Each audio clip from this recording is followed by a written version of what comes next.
The River Thames is a jagged expanse of white ice as horses and carts traverse the frozen water between Lambeth and Westminster.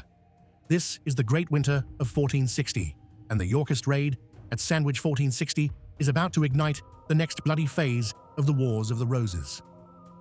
Beneath this frozen landscape lies the rating of Lord Rivers by 80 torches, a moment of deep social humiliation. The man dragged from his bed in his nightclothes this January would eventually become the father-in-law to a king and the catalyst for the Yorkist alliance's total destruction. He does not yet see the torches coming. The Lancastrian government dominates a kingdom paralyzed by the profound frost of early 1460.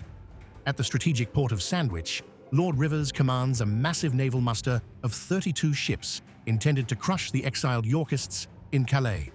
These high castled forested ships represent a mathematical certainty of victory, backed by the legal authority of the Parliament of Devils. Rivers holds the only navigable royal port capable of launching a killing blow against the rebels. The weight of the Lancastrian fleet sits heavily in the silting haven. Richard Neville, Earl of Warwick, is already moving within the fortified walls of Calais.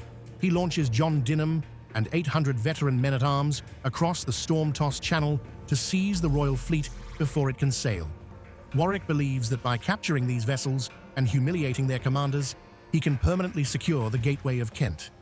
His veteran troops carry specialized billhooks and longbows, trained for the grueling realities of winter sea service. He chooses aggression because the alternative is a slow death by attainder. 800 men board low-profile oared ballingers as a biting east wind whips salt spray into frozen crusts on their gambesons. These specialized raiding vessels row silently through the freezing dark toward the mouth of the River Stour. Lord Rivers sleeps soundly in his bed near the Sandwich quayside, confident that the winter ice protects his command. He assumes the exiled earls are trapped pirates with no capacity to strike a well-defended harbor. The muffled dip of cloth-wrapped oars is the only warning. Lord Rivers expects a quiet winter of logistics and has neglected to maintain a heavy watch on the seaward defenses. He is calculating for a traditional land approach and is fundamentally misreading the threat from the water. The Yorkist ballingers possess a shallow draft that allows them to navigate the silting Wansome Channel while the royal fleet is grounded by the tide. Dynham's veterans have already navigated the winding estuary and are approaching the Great Quay. The silent approach has bypassed the skeleton crew of local levies. John Dynham gives the order for a synchronized boarding of the anchored royal fleet at 4:30 in the morning. His sailors swarm the massive forested ships while the men-at-arms push through the Fisher Gate toward the town center. This decision to split his force under the cover of a freezing fog sets the raid on an irreversible trajectory. There is no turning back now that the Yorkists have entered the mouth of the Lion. The silence of Sandwich is about to be shattered forever. The silting River Stour is a narrow, treacherous bend of water that hems in the 32 Lancastrian vessels. The terrain itself becomes an obstacle as the rising tide begins to lift the heavy ships from the mud. For the Yorkists, the geography of the haven is a cage that must be emptied before the Lancastrian garrison can rally. Every yard of the winding channel is a potential choke point for the slow-moving prizes. The freezing fog masks the true number of the invaders. Dynham's men split into two elite companies as they reach the quayside under the shadow of the town's earthwork ramparts.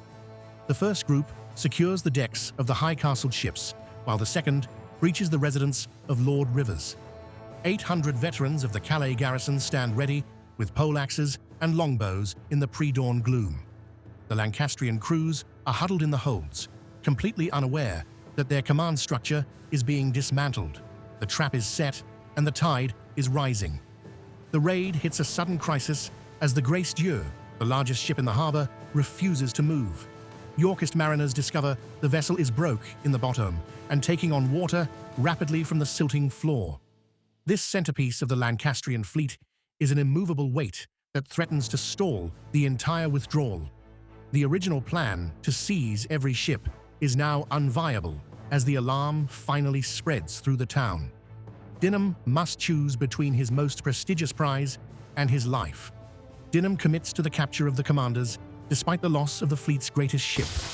Yorkist soldiers burst into the house of Lord Rivers and drag him from his bed in his linen nightclothes. The Yorkist raid at Sandwich 1460 has reached its point of no return as the royal commander is bundled onto a waiting Ballinger. The promise of the raid is visibly in motion, even as the Dieu sinks into the mud. The humiliation of the Woodvilles has begun in the dark. The Yorkist mariners feverishly raise anchors on 32 captured vessels and catch the morning breeze. These ships are filled with weapons and stores that will now serve the Earl of Warwick in Calais. The tactical development shifts rapidly as the prizes are towed out of the narrow haven under the rising tide. Each successfully cleared vessel is a layer of Lancastrian naval power being stripped away and repurposed. The raid has transformed into a triumphant procession across the channel. The struggle to move the deep-drafted forested ships through the treacherous channel creates a moment of maximum uncertainty. If a single vessel runs aground, the entire flotilla will be trapped for the Lancastrian reinforcements to destroy. The biting wind from the east makes every maneuver a desperate gamble against the elements and the silting river. Dynham watches the grey dawn touch the Kentish coast with the weight of a captured fleet behind him. The balance of the sea is in his hands. Dynham orders his men to avoid the salvage of the Dieu and prioritize the safety of the prisoners. He knows the value of the Woodvilles is greater than a single leaking hull in a psychological war. This decision to pivot from a purely naval theft to a theater of humiliation reveals the sophisticated intelligence of the Neville network. He is a man with everything to lose, who has just won a kingdom's navy. The prisoners are now the centerpiece of the victory. The outcome becomes irreversible as the Yorkist fleet clears the Sandwich haven and sets course for the safety of Calais. Lord Rivers' assumption that he was safe behind the winter ice has been destroyed in less than 2 hours. The Lancastrian naval strategy is decapitated, leaving the Duke of Somerset totally isolated at the fort of Guienne. Warwick now possesses the very tools he needs for a full-scale invasion of England. The sea has chosen its master for this year. The journey ends in the main courtyard of Calais, where the prisoners are brought for a choreographed act of judgment. 160 torches create a glaring, flickering atmosphere that illuminates the captured Lord Rivers in his nightclothes. The Earls of Salisbury, Warwick, and March wait in the flickering light to deliver a public dressing down. This is the rating that the Woodville family will never forget or forgive. The air is thick with the scent of smoke and social resentment.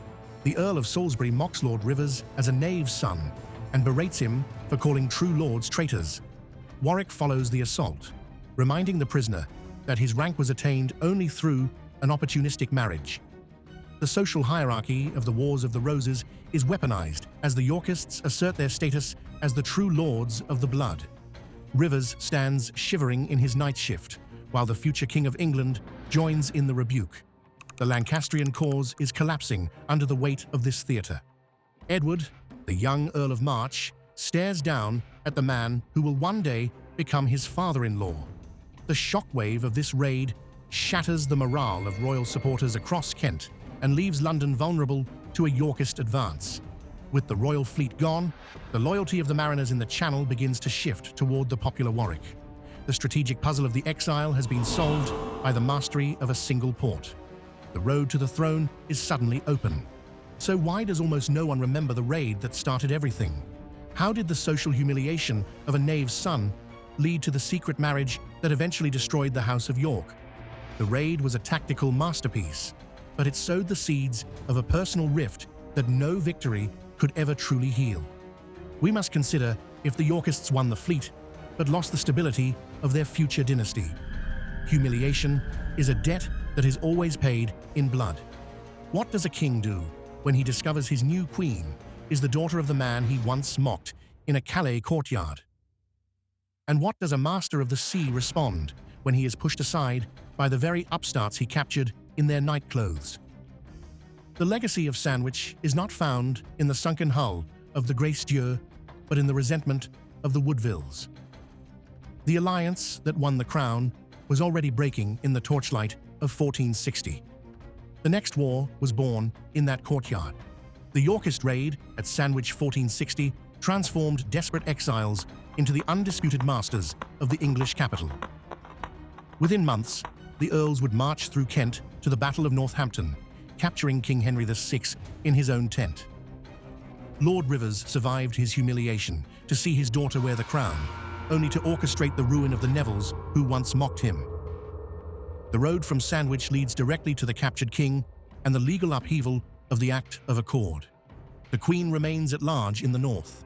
The road from Sandwich runs directly to the Battle of Northampton and a capture that will change the entire balance of the House of York. Subscribe to stay with this series. The next engagement is already in production.